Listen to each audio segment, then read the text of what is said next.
Aurais-tu obéi à Dieu dans de telles circonstances? La scène se déroule dans le royaume de Babylone, à une époque où désobéir au roi, c'est signer son arrêt de mort. Les Israélites sont emmenés en captivité et contraints de vivre selon des lois contraires à leur foi.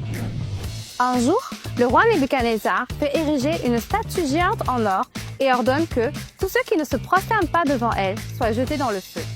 On ne parle pas ici d'être mis en prison, on parle d'être jeté vivant dans la fournaise ardente. Dans de telles circonstances, même si la loi de Dieu leur interdisait de se prosterner devant d'autres dieux, ils auraient pu penser « Dieu comprendra notre situation, il nous pardonnera ». Ils auraient pu choisir de sauver leur vie, mais ce n'est pas ce que les compagnons de Daniel ont fait.